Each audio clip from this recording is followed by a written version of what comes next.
冲突越艰难，胜利越光荣。我们太容易获得的东西，我们也会轻视，只有珍贵才能赋予一切其价值。那些期望享受自由祝福的人，必须像男人一样，承受维护自由的疲劳。独立是我的幸福，我按事物本来的面目来看待一切，不考虑地点或人物。我的国家是世界，我的信仰是行善。只有错误，而不是真理，会退缩于探究。一旦心灵被启迪，就不会再次陷入黑暗。长期不认为一件事是错的，会给它一种表面上看似正确的外观。理性服从于自身，无知则屈服于任何被强加的东西。我喜欢那种在困难中能微笑的人，能从苦难中汲取力量，通过反思变得勇敢的人。当我们为后代计划时，我们应该记住，美德不是遗传的。对抗各种错误的最强大武器是理性。在每一个状态下的社会都是一种福祉，但即使在最好的状态下，政府也不过是一种必要的恶。与一个放弃使用理性的人争论，就像对死人施药。保持品格远比恢复品格容易。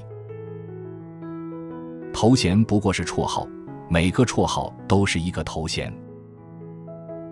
最大的暴政总是以最崇高的理由名义下实行的。对于人的幸福来说，精神上对自己忠诚是必要的。这些是考验人们灵魂的时刻。一群不对任何人负责的人不应该被任何人信任。太阳从未照耀过更有价值的事业。人不仅应该满足于做好事情，还应该力求优雅地做事。那些想要享受这个伟大国家带来的好处的人，必须承担支持他的疲劳。世界是我的国家，全人类是我的兄弟，行善是我的宗教。政府即使在最好的状态下，也不过是一种必要的恶，在最糟糕的状态下是难以忍受的。爱国者的职责是保护他的国家不受其政府的侵犯。对于人的幸福来说，精神上对自己保持忠诚是必要的。当人民害怕政府时，就有暴政；当政府害怕人民时，就有自由。独立是我的幸福，我按事物的本来面目看待一切，不考虑地点或人物。我们有能力重新开始这个世界。专制的力量和权力完全在于对抵抗的恐惧。一件适度良好的事物并不像它应该的那么好。温和的脾气总是一种美德，但原则上的温和总是一种恶习。暴政如同地狱，不是那么容易被征服。对抗各种错误的最强大武器是理性。最少干预的政府是最好的政府。一旦心灵被启迪，就不会再次陷入黑暗。名誉是男人和女人对我们的看法，品格是上帝和天使对我们的了解。把你为自己争取到的每项权利分给其他人。我更倾向于和平，但如果麻烦非来不可，那就让它在我的时代到来，这样我的孩子们就能够在和平中生活。即使在最佳状态下，政府也不过是一种必要的邪恶，在最糟糕的状态下，它是无法忍受的。我敬爱那些能在困境中微笑的人，那些能从痛苦中汲取力量，通过反思变得勇敢的人。心智狭隘的人会畏缩退缩，但那些内心坚定、良心认可自己行为的人，将会坚持他们的原则，直至生命终结。那个想要确保自己自由的人，必须保护他的敌人免受压迫，因为如果他违反这个职责，他就会建立一个最终会波及到自己的先例。